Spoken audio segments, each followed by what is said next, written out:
It was just such a wonderful thing for me to find this group because for years and years I had this terrible feeling of great isolation. I didn't have anybody else to talk to or refer to, and there was no support system at all. You're young and you don't remember that it was the in thing at that moment to blame parental failure that would cause autism. But fortunately, I think we all know better now. No. It takes place today. It's still going on today. Why do you think things changed? They did.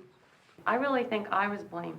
I was told I was overbearing, that I didn't give him a chance to respond. What did I do? Was it when I had the flu when I was pregnant? Was it because I have a degree in chemistry and worked with chemicals? Possibly that influenced my son in some way. My husband said to me, quote, I'll never forget it, I wanted Mickey Mantle and you gave me Mickey Mouse. Now, in my case, because I'm severely hearing impaired, I often sense from doctors perhaps I was inadequate. But I got, and you don't have to be told that you're a refrigerating mom, but you get that sense sometimes. So, what's the difference between what was happening in 1955 or what will happen in 2005 and the fact that people now have the ability through their self-empowerment to communicate about it? That's the only thing that's changed. And when you go back, when everybody leaves here and they go back to wherever they came from, it doesn't change. Your whole life is driven by what's going on with your child, period. Yeah, right. Doctors and everybody say that, okay, if it's behavioral, it's parental. The parents control it. If you can't control it, then it's your fault. That's where it comes from. And it's still there today, what anybody says. I think just autism itself has to be one of the hardest disabilities on a family because it just affects everyone in the family. It affects your relationship with your husband or wife, and the siblings have this horrible responsibility of helping you when you're gone, and we tell them, you've got to take care of your brother or sister. You have to do this for us. You just can't get up and do the things that you did before this child was born. I could just get up and go shopping at TJ Maxx or go to the mall or do whatever with my other son. Come on, get that coat on, zip it up, let's go.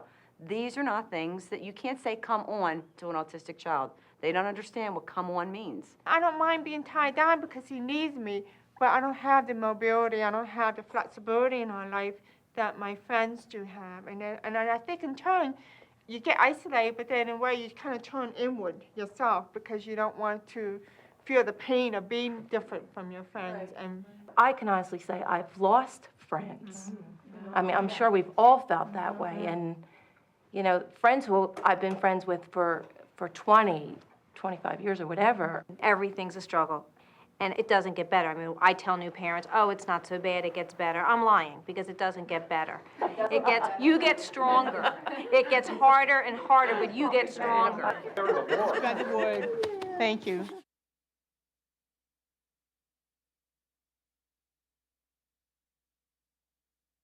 I still remember, I don't think you ever forget the feelings of loneliness that you experience when you go to a park and all the other kids are playing with each other and here's yours. And you don't know what's the matter because you don't know anything about autism. You don't know that word. But something is really odd. And you're totally alone because your doctors are telling you he's okay. And so you don't have the backup of the medical establishment. You don't have the backup of your husband. You don't have the backup of the people in your congregation because they are more at loss about this strange child. And it's just you and God. It's basically, that's the way I feel. We didn't have wonderful movie cameras and things then, So it was just good old black and white snapshots and whatever you put in your mother's notes. I was so happy here. You can see how happy I am. And Paul was just so gosh darn cute. I mean, it just wasn't anything amiss at that point. He proceeded to sit up and to walk and very observant of everything that was going on around him. I think that was probably the happiest part of my life right there, when everything seemed to be going so good, And then he got up to be 14, 15 months. He started to say little things, and he'd hide his head in the curtains, and he'd say, "Where's the baby? There he is," I mean, I have things here that he said, like 18 months, drink of water, I want it, close the door. I mean, these are good little sentences. Jill jumped down. He's 2 years now. And I love Mama. And I'm so glad I have the records. I know I'm not crazy. I know he said these things.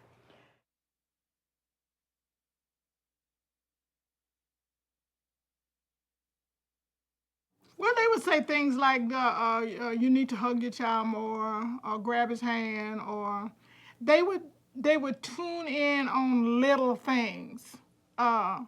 You're not holding his hand, or you didn't kiss him when he came. You know, it was the little subtle things that would make you not feel so good about yourself. How did you potty train Shem? That's a specific question I remember.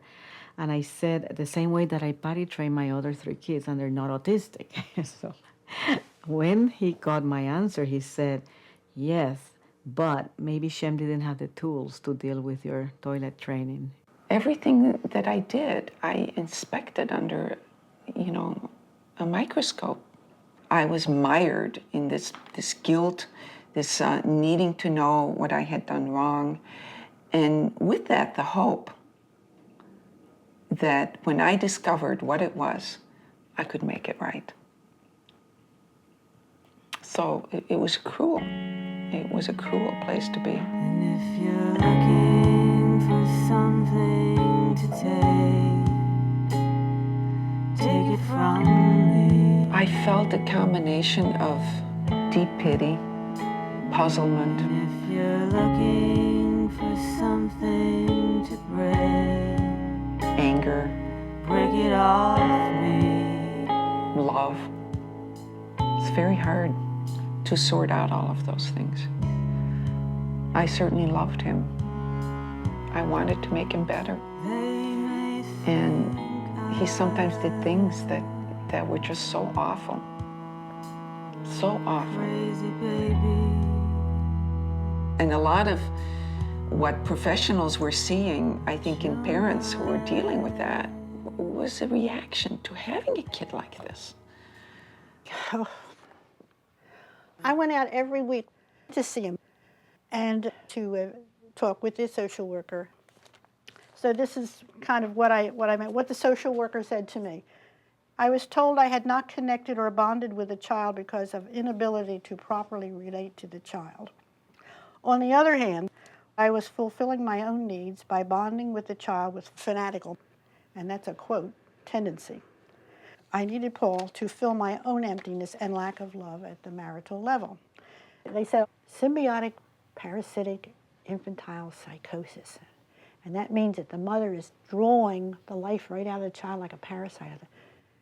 Could I have done it, or could I have done it on an unconscious level? See, I'm trying to educate myself real fast on this. I don't think so, and yet if it's possible, if I did it, if it's possible and I can change, it'll save my child, I'll do it, Confess to almost anything except child abuse, which of course was not present at all. Well, I wanted to have it be true so I could change and she'd get well. Don't you see? If it was true, I didn't care what you put on me. If it was true and I changed, she'd get well. That's what I wanted to believe, that if I could turn myself inside out somehow and change and not be this kind of mother who didn't anticipate her child's needs properly or deal with her child in a responsible way, if I could change, she'd get well. I felt so helpless in the face of these diagnoses and the breakup of the marriage that I would do anything to have a feeling of personal power, even take on the most awful guilt, if I could just think that it would lead to something positive. But I didn't. It was really like having a couple of shirts in the closet. One was silky and comfortable and lovely, and the other was made of hair. And every day I'd decide which one I was going to put on. And I might change my clothes 5 times a day. Take the hair shirt on, take it off, depending on how much insight I could get. It was like struggling through a miasma to get to the truth, the real truth. Anything, just help my child.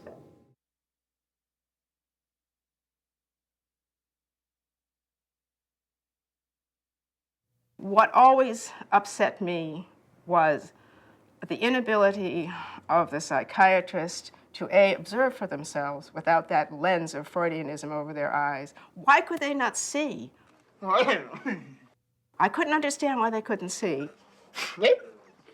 That I have a number of friends who are therapists who say some of the concepts of Freudian psychotherapy have created modern mental health. Nevertheless, extrapolations from it have destroyed thousands of lives. Psychoanalytic psychology has never been known for an overwhelming inclination toward modesty.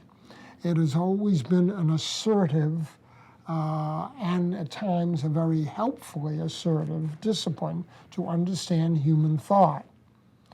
But it became something more than that for a lot of people who didn't know really the neurology of thinking, say, and feeling. This kind of knowledge, biological knowledge, would have helped psychoanalysis. It would have given it a more realistic and circumscribed area of competence and efficacy. In the absence of that knowledge, it was the only game in town.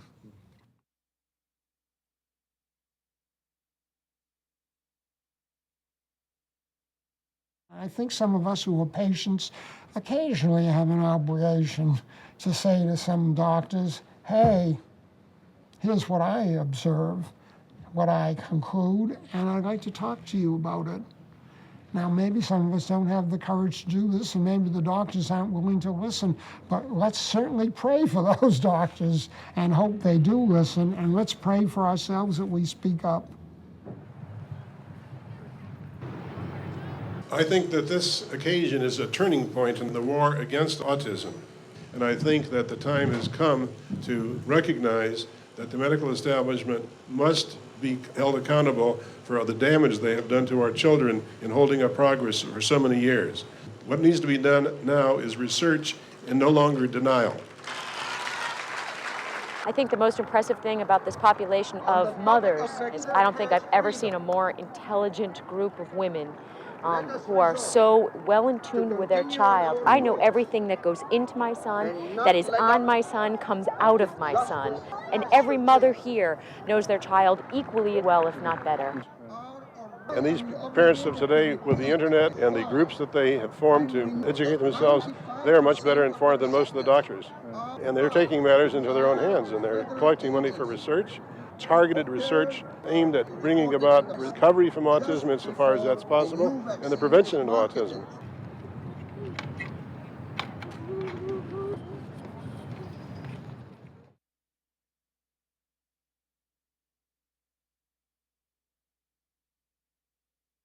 I have always thought of cooking for other people as a nurturing kind of thing. I have enjoyed that. And I think soup is certainly one of the most nurturing foods that you can make for someone. It's something that I started making for my son, who is autistic. He was not able to have wheat or dairy products. He had many dietary restrictions. So I developed certain recipes that didn't have those things in them, including a lot of soups. And then it really kind of took off like a rocket. Soup lady. Mm-hmm. I'm really thankful to my aunt and uncle who takes care of me when I visit this country. I'm grateful I have ESL class in school. I'm grateful that I know a lot of math. I'm thankful that I'm going to celebrate Thanksgiving today. All right. This is an ESL program. What we do here is we teach them linguistic skills, but that's the least of what I do. I guess Ellis Island is what comes to mind, but a kinder type of Ellis Island. I'm so thankful that I'm here in this state. I too crossed that ocean, so I know what it feels like. I also raised Shem, my son. Shem is autistic, so he is trying to cross an ocean. Every day that I deal with Shem, I am in Ellis Island. I'm a bridge from where he is to this world. I'm grateful for a roof over my head and a plate of arroz con pollo in front of me, rice and chicken. I'm glad, even for the hard times in life. When you have hard things in your life, the little things in life that seem big to other people will seem like nothing to you.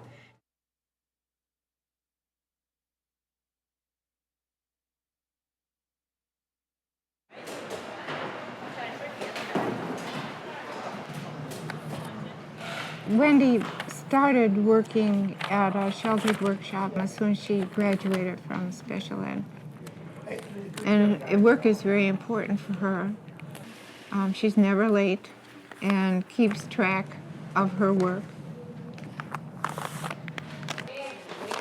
I think of the routine and the security of knowing that she was going to go to work that day. It appeals to Wendy and appeals to people with special needs. It's so important for everyone to have a good, solid day's work. Wendy feels very positive about herself, and she should be. She's done very well.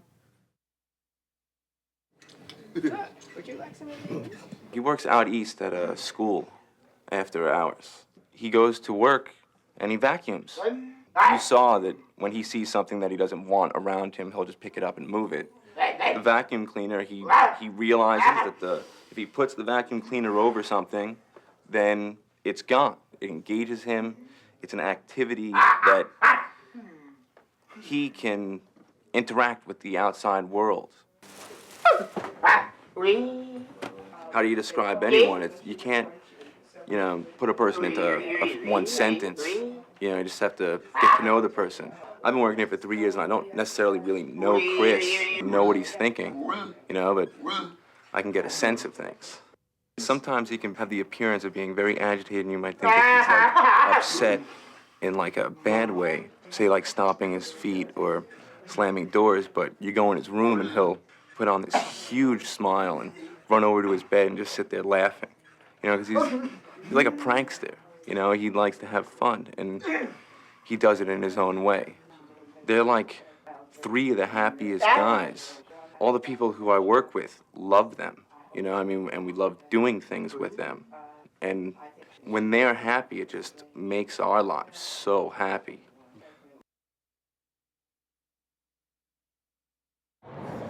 Being here at the auto show, it's almost a miracle compared to where we were on the 21st. Stephen had a serious episode. It was a result of changing medication. So he sits on his bed and he starts grabbing his head. I don't feel good, I don't feel good. And he just went into a rage like the Incredible Hulk.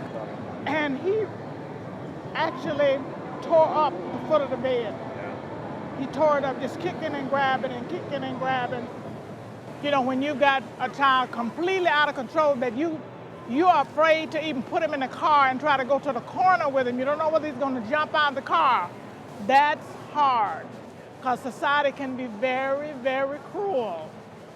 And then you worry about, don't let him have an episode and get the police involved and have to go to Tinley Park or somewhere where they just throw the kids away. Yeah.